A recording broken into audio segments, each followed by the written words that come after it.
નમસ્કાર.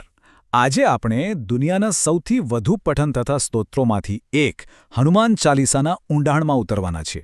આપણે બધા એને સાંભળી તો છે, પણ શું ક્યારે એમ વિચાર્યું છે કે આ 40 પંક્તિઓમાં એવું તો શું છે જે સદીઓથી કરોડો લોકોને શક્તિ અને પ્રેરણા આપતું આવ્યું છે? તો બસ આ જ સવાલનો જવાબ આપણે આજે સાથે મળીને શોધીશું.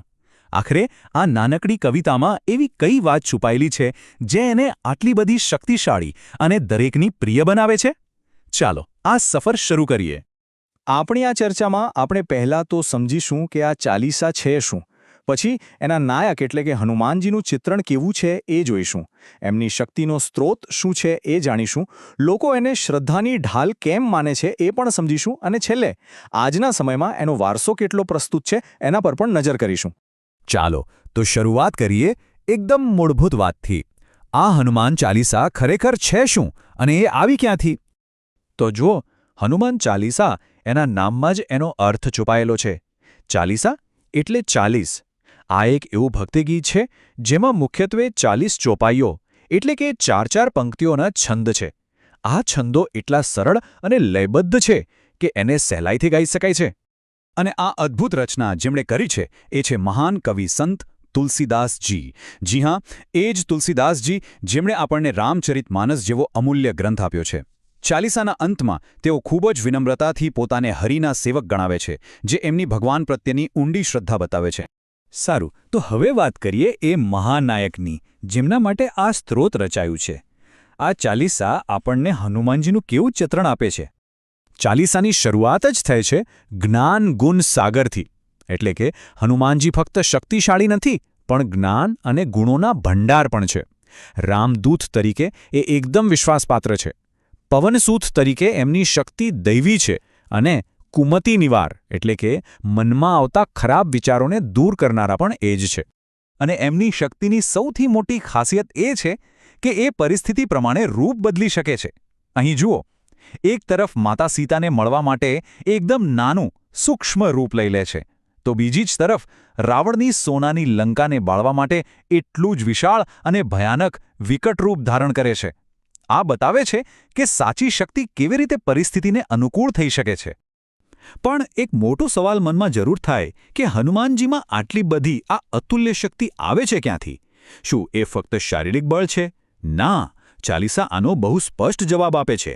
એમની શક્તિનો અસલી સ્ત્રોત કંઈક બીજું જ છે, અને એ છે ભક્તિ.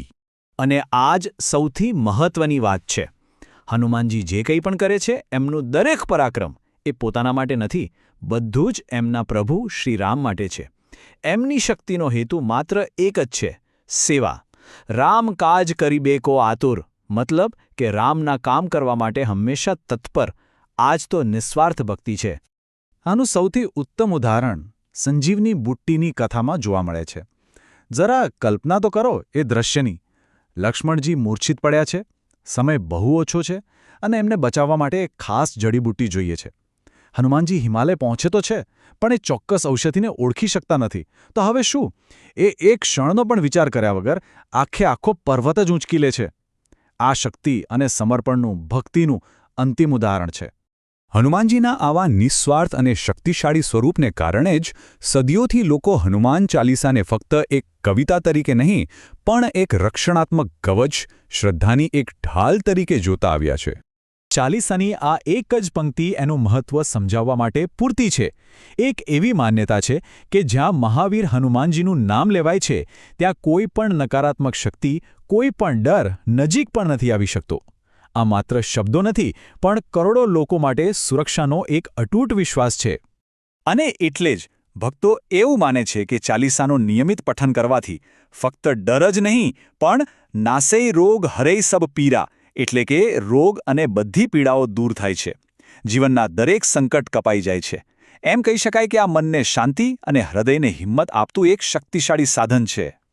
તો હવે અંતમાં આપણે એ સમજીએ કે આટલા વર્ષો પછી, લગભગ 500 વર્ષ પછી પણ આ સ્તોત્ર આટલું પ્રચલિત અને લોકોના હૃદયની આટલું નજીક કેમ છે? એનું કારણ એ છે કે હનુમાન ચાલીસા માત્ર એક સ્તોત્ર નથી, પણ જીવન જીવવાની એક રીત શીખવે છે. એ આપણને યાદ અપાવે છે કે સાચી મહાનતા પોતાની શક્તિના પ્રદર્શનમાં નથી, પણ બીજાની નિસ્વાર્થ સેવામાં છે. અને આ એક એવો સંદેશ છે જે ક્યારેય જૂનો નથી થતો. અને આ વાત આપણને એક બહુ ઊંડા સવાલ પર લાવીને મૂકી દે છે. આજના જમાનામાં જ્યાં દરેક જણ પોતાની સિદ્ધિઓ અને સફળતા પાછળ દોડી રહ્યું છે, ત્યાં હનુમાનજીએ બતાવેલો નિસ્વાર્થ સેવાનો આદર્શ આપણને શું શીખવી શકે છે? આ પ્રશ્ન પર વિચારવા જેવું ખરું.